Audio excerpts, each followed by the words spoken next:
आराधना करने वालों की शिरोमणि भक्ति हूँ।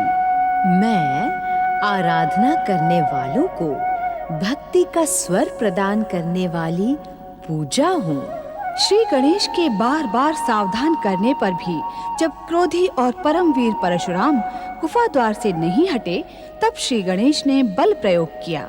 शिवनामी प्रहार के कारण श्री गणेश ने मस्तक झुका दिया और उनका बायां दांत टूट गया। देवी पार्वती के क्रोध से सारा संसार भयभीत हो उठा।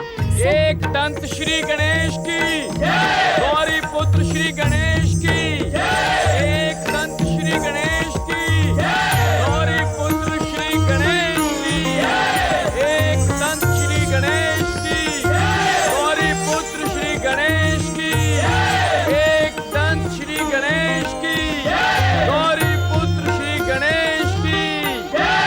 नमो नमो नमो शिवाय। मेरे आराध्य भगवान शिव शंकर, शक्ति स्वरूपा माता पार्वती की कृपा तथा भ्राता श्री गणेश की शुभकामना से मैं अपराध मुक्त हुआ। भोलेनाथ, आपकी कृपा के कारण ही ये सब संभव हुआ है। हमारे कारण कैसे परशुराम? जब देवी पार्वती का क्रोध चरम सीमा पर था, तब हम वो स्थान ही छोड़कर चले आए थे। नारायण नारायण नारायण, श्रीमन नारायण नारायण नारायण, नारायण नारायण। अग्र पूजा के अधिकारी श्री गणेश को प्रणाम। ओम नमः शिवाय। प्रणाम माता पार्वती। प्रणाम महर्षि परशुराम। प्रणाम। इतनी शीघ्र तुम्हारे कैलाश आने का हमें तो कोई विशेष कारण दिखाई नहीं पड़ता नारद।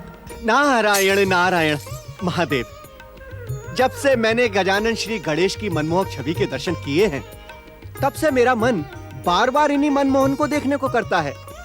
इसी कारण मैं नारायण नारायण। देवर्षि, आपने मुझे कैलाश पर किसी विशेष घटना का संकेत तो दिया था, किंतु ये क्यों नहीं बताया कि गौरी पुत्र गजानन श्री गणेश कैलाश में प्रकट हो चुके हैं? देवर्षि, यदि आप मुझे उसी समय श्री गणेश के प्रकट होने का ज्ञान करवा देते, तो मैं भला श्री गणेश से संघर्ष करने का साहस क्यों करता? संघर्ष? नारायण नारायण। हाँ देवर्षि, संघर्ष। आपने परशुराम को इसी कारण शिव आराधना से जगाया कि इनके और श्री गणेश के मध्य संघर्ष हो, जिससे श्री गणेश एक दंत बन जाए। नारायण नारायण महादेव, मैंने तो श्री परशुराम जी को गजानन श्री गणेश के दर्शन करने की प्रेरणा दी थी। तुम्हारा कथन यदि सत्य है नारद, तो तुमने इन्हें श्री गणेश के विषय में क्यों नहीं बताया? पिताश्री, देवर्षि नारद ने जो भी किया, उसमें नारदीय लीला कम, अपितु परम देव श्री महागणेश की इच्छा अधिक थी। अतः इसमें इनका तनिक भी दोष नहीं है। इन्हें क्षमा कर दीजिए पिताश्री। एक दंत श्री गणेश, हम नारद के स्वभाव को भलीभांति जानते हैं। इनके हर कार्य में दूसरों को सुख पहुंचाने की भावना प्रबल रहती है। इसी कारण हम त्रिदेवों त्रिदेवियों की कृपा और क्षमा प्राप्त रहती है इन्हें सर्वदा। नारायण नारायण। आप धन्य हैं श्री गणेश, आप धन्य हैं। संकट के समय आपने अपने भक्तों की रक्षा करके अपना विश्ववरदाय नाम सार्थक कर दिया। बोलिए एक दंत विश्ववरदाय गजानन श्री गणेश की जय। एक दंत विश्ववरदाय गजानन श्री गणेश की जय। अब आप यहाँ से किस ओर प्रस्थान करेंगे देवर्षि नारद? स्वामी, आपने अपने परम भक्त नारद को कभी अपना अतिथि तो बनाया नहीं। अतिथि बनाने के स्थान पर आप इनसे प्रस्थान के विषय में क्यों पूछ रहे हैं? नारायण नारायण माता, भोलेनाथ ने मुझे उचित समय पर संकेत दिया है। मैं यहाँ से अपने गुरु देवगुरु बृहस्पति के दर्शनों के लिए स्वर्गलोक जाने के लिए सोच ही रहा था। आप सभी के एक साथ दर्शन पाकर मैं कृतार्थ हुआ। ओम नमः शिवाय।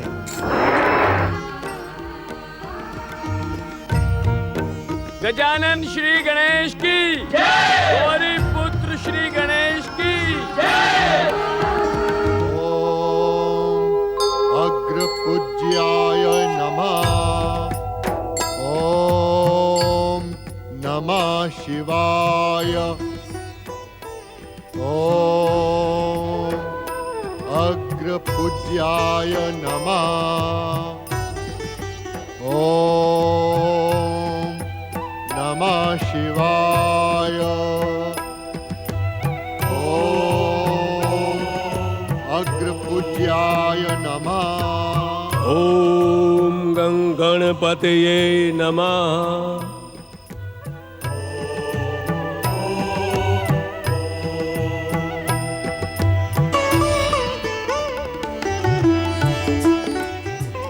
मेरे मित्र वामदेव, मैं कब से तुमसे मिलने के लिए आतुर था।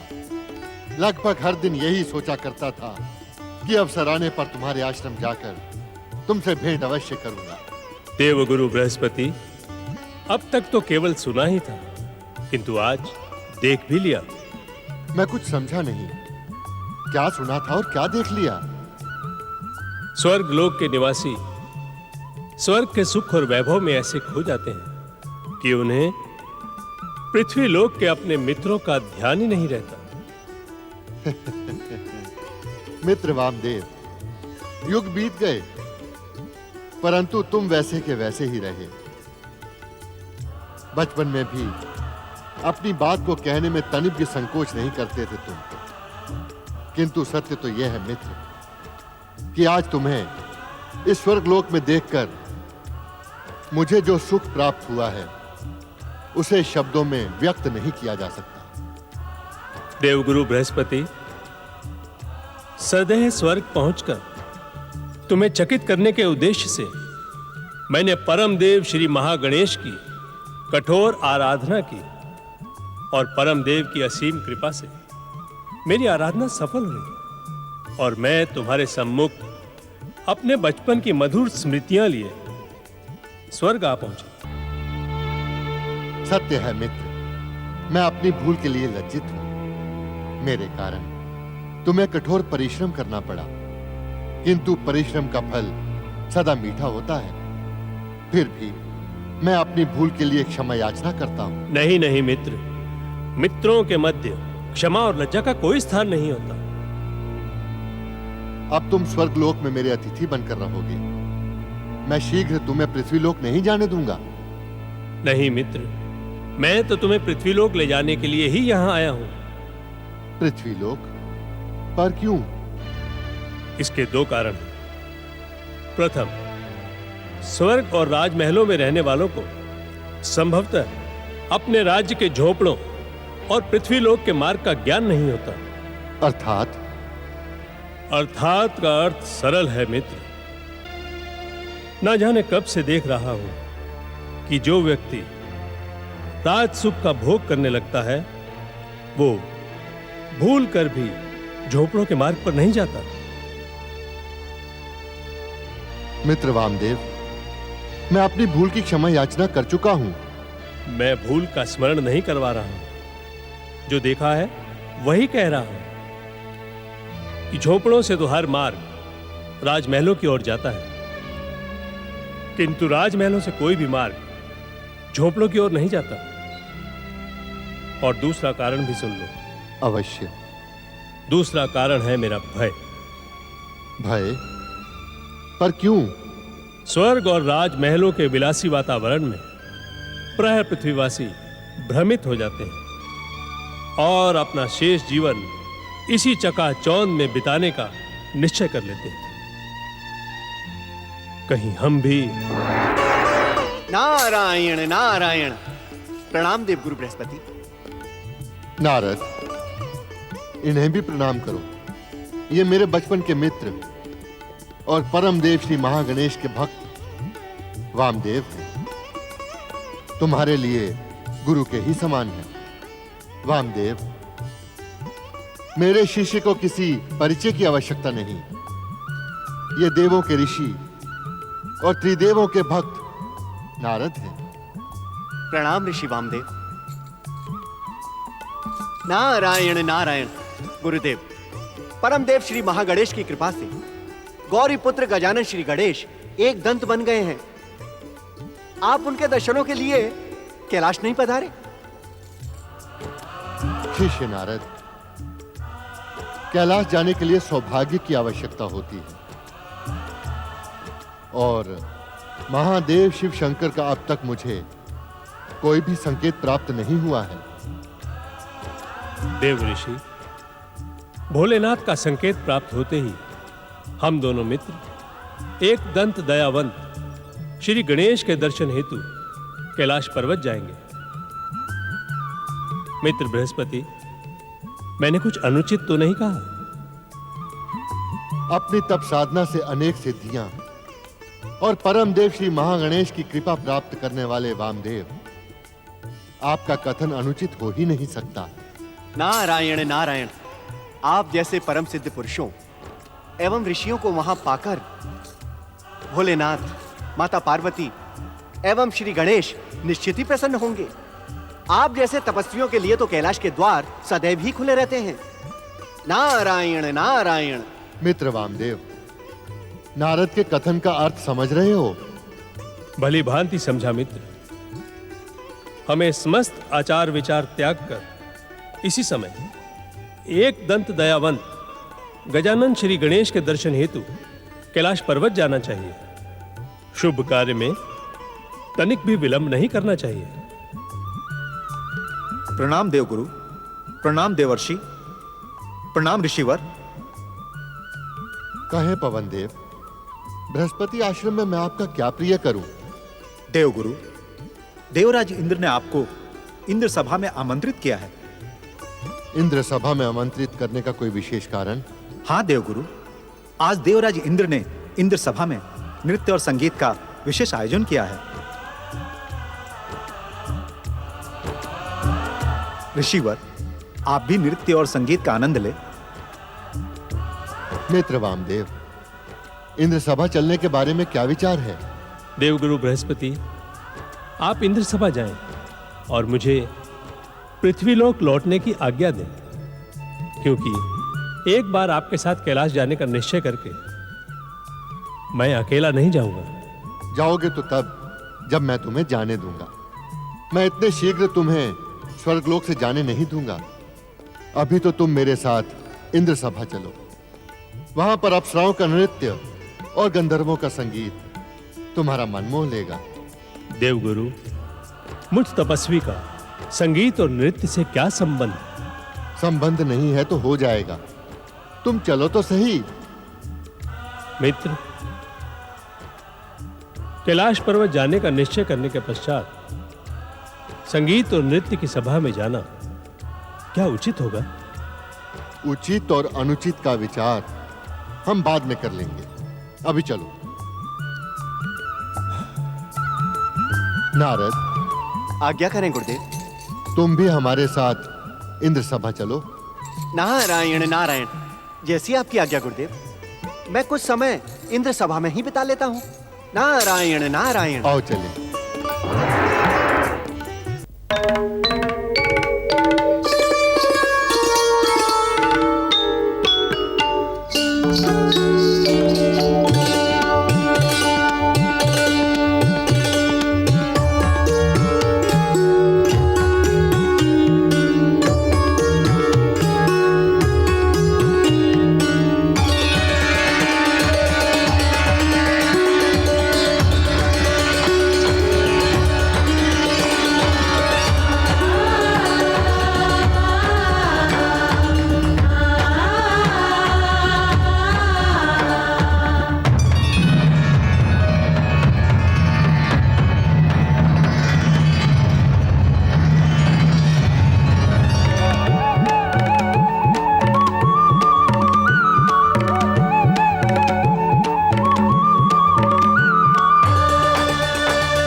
मूर्ख ऋषि, तूने जानबूझकर मुझे गिराया है। तुझसे मेरा और रंभा का प्रेम देखा नहीं गया। वाचाल गंधर्व, ये क्या कह रहा है तू? सत्य कह रहा हूं मैं। तू स्वयं रंभा के प्रति आकर्षित था। इस आयु में भी तेरी वासना ने तेरा पीछा नहीं छोड़ा। धिक्कार है तुझ पर। मूढ़ बुद्धि गंधर्व, तू हमारा अपमान करके अपने सर्वनाश को आमंत्रित कर रहा है। नहीं नहीं मित्र, क्रोध ऋषियों की शोभा नहीं होता। इसे क्षमा कर दो। ये मुझे क्या क्षमा करेगा? इसने मुझे भरी इंद्र सभा में लज्जित करवाया है। इसकी ईर्ष्या मेरे और रंभा के प्रेम को देख ना सकी। मित्र बृहस्पति, क्या अपमान करवाने के लिए ही हमें इंद्र सभा में लेकर आए थे? ये वाचाल गंधर्व निरंतर मेरा अपमान कर रहा है और आप हमें क्रोध त्याग देने का परामर्श दे रहे हैं। क्रौंच, क्रौंच, तुमने एक नहीं 2 अपराध किए हैं। संगीत साधना के मध्य तो प्रेम एक विकार के समान है, उस पर भी एक सिद्धि संपन्न साधु और मेरे परम मित्र का अपमान किया है तुमने। इनसे क्षमा याचना करो। असंभव। मैं इस कामी विरुद्ध से कदापि क्षमा याचना नहीं कर सकता।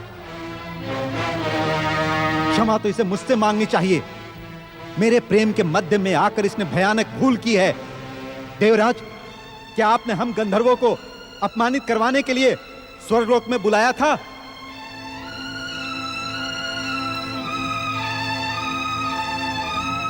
हमारे मित्र वामदेव से क्षमा मांगो क्रौंच, अन्यथा परिणाम अनर्थकारी होगा। मुझे अनर्थकारी परिणामों का भय ना दिखाएं देवगुरु। यदि इस वृद्ध ने मुझसे क्षमा याचना ना की तो परिणाम आप सबके हित में भयानक होगा।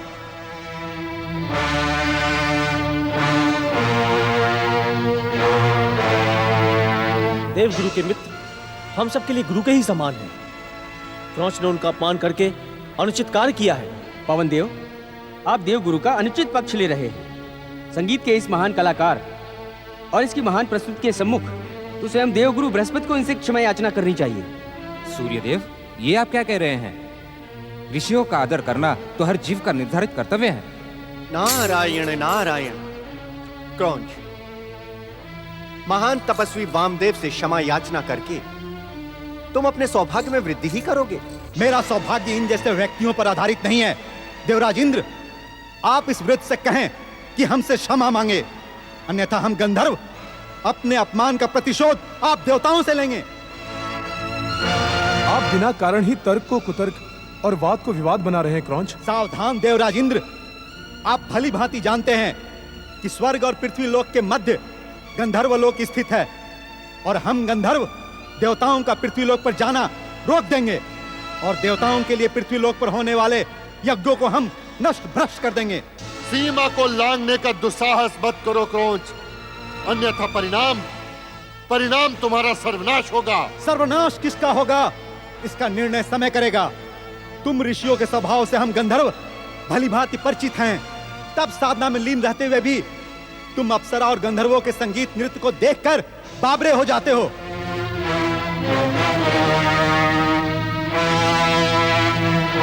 दुष्ट वाचाल गंधर्व क्रौंच, जा, मैं तुझे अपनी तप शक्ति से शाप देता हूं।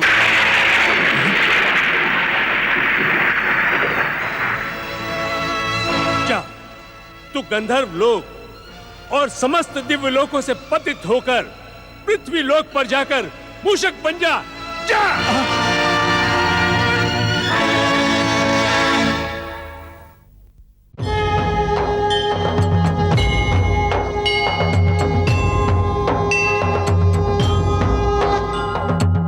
मंगल करता अंतर्यामी, रिद्धि सिद्धि के ये है स्वामी। मंगल करता अंतर्यामी, रिद्धि सिद्धि के ये है स्वामी। प्रथम पूज्य है, परम देव है, सबके मिटाए कष्ट कलेश। श्री गणेश, श्री गणेश, श्री गणेश, श्री गणेश, श्री गणेश, श्री गणेश, श्री गणेश, श्री गणेश।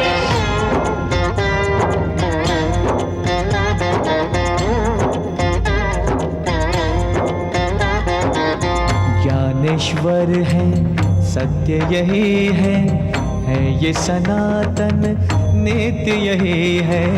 ज्ञानेश्वर है, सत्य यही है ये सनातन नित्य यही है। समय की सीमा श्री गणेश है, अंत आरंभ व मध्य यही है।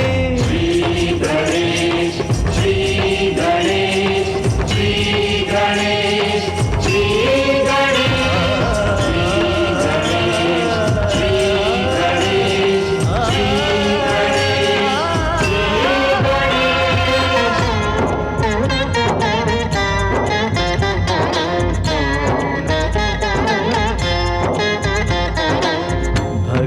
की ये देते शक्ति, भय बंधन से देते मुक्ति।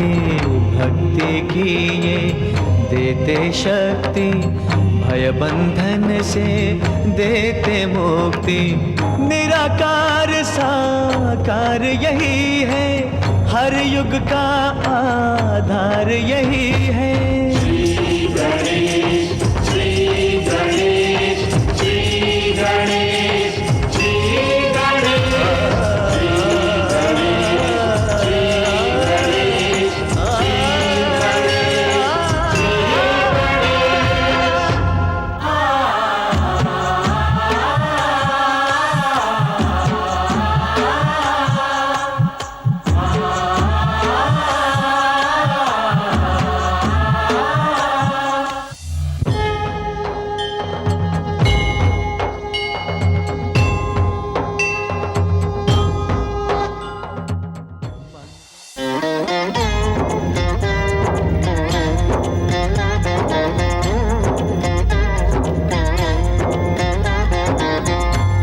समर्थ ये इनसे जीवन, यही है करता यही है कारण।